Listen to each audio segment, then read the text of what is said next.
يا أيها الذين آمنوا اتقوا الله وكونوا مع الصادقين. إلهي سبحانه وتعالى وحو أمر يا ضدك مسلمين إني الله سبحانه وتعالى كعب سدان دائما نأي شيغان رنته أو أي بينتك ديرادان رسولك صلوات الله وسلامه عليه أمدي سوحا أوبري أو تسخيرك أودن وحانا وكوهنوني أخلاق ذا وناكسن وحا كميد رنته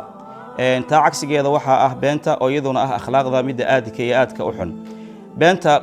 la sheego waxa kamid waxa loo yaqaan 1 Abriil dadka oo isla dhaxmara beeno kadibna yiraahdo maanta waa maalin 1 Abriil ay bishu tahay sida daraadeed been baan sheegaynaa beentu waa xaraan ha ahaato 1 Abriil ha ahaato xilli kale waxay kaloo beentaasi ay ka sii dambi badan tahay beenaha kale maxaa yeelay waxay leedahay waxyaalo kale oo u ziyaadinaya xaraan ee dhanka xaraannimada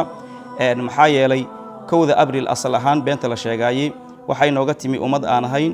dadka muslimiinta waxay leedahay maxduuraad aad iyo aad u badan marka hore waa ku dayasho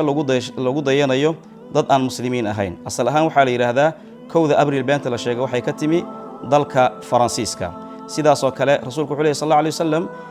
qofkii qowm shabaha ayaga ayuu kamid yahay Sheekh Islaam Ibn Taymiyyah wuxuu leeyahay xadiidkani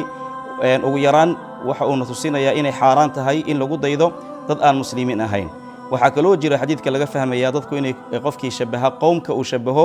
oo hadii yihiin gaalo inuu ku gaaloobayo khatarta kale ay xambaarsan tahay waxa kamid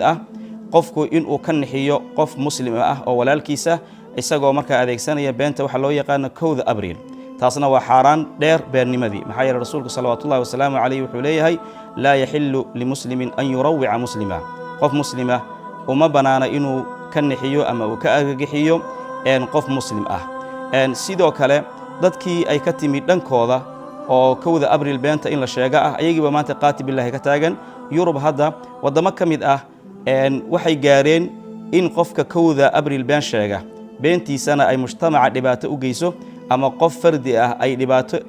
ay gaarsiiso in la maxkamadayn karo wadamada aadka uga soo horjeeda oo 1 Abriil waxa kamid waddanka Spain ama waddanka Jarmalka wadamada aad u qaatay caadadaas waxa kamid dalka Ingiriiska oo maalintaas ku magacaabay inay tahay maalinta doqoniinta dadka doqomada maalintooda maxaa yeelay dad badan ay maalintaas been u sheegaan kadibna rumaysta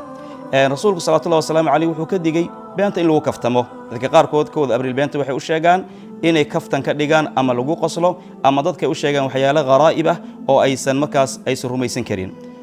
waxa laga maarmaan dadka muslimiinta inay ka digtoonaadaan waxa loo yaqaano beenta 1 Abriil waxay si toos uga soo horjeedaa diinteena islaamka waa xaraan dhanka kalena mujtamaca waxay ku beertaa argagax maxaa yeelay daraasaad la sameeyay waxa la ogaaday maalinta 1 Abriil oo beenta la sheegay in ay sababto dhibaatooyin badan oo ilaa inay gaarto dhimasho oo dadka qaarkood ay u dhintaan markii looga nixiyo warar aan jirin oo aan sal lahayn dadka qaarkood ay u xanuunsadaan maskaxiyan dadka qaarkoodna ayba maalintaas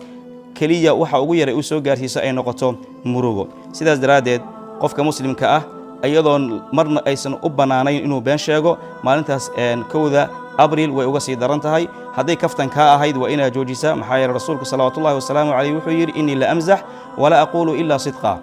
waan kaftama laakiin waxaan run ahayn ama aan khayr ahayn ma sheego sidoo kale bishaaru rasuulka alayhi salatu wasallam dadka muslimiinta siiyay oo qofkii beenta ka taga kaftan ba ha ahaatee in uu jannada guri bartankeeda ku yaala oo ugu bishaaraynayo sida daraadeed waxaan uga digayaa dadka muslimiinta maalintaas inaysan iyagoo ku dayanaya dad aan muslimiin ahayn in ay beenta la yimaadaan waa inay ka dheeraadaan beenta kuna dadaalaan runta 1 Abriil ha ahaato ama yeysan ahaane wajazaakumullahu khayran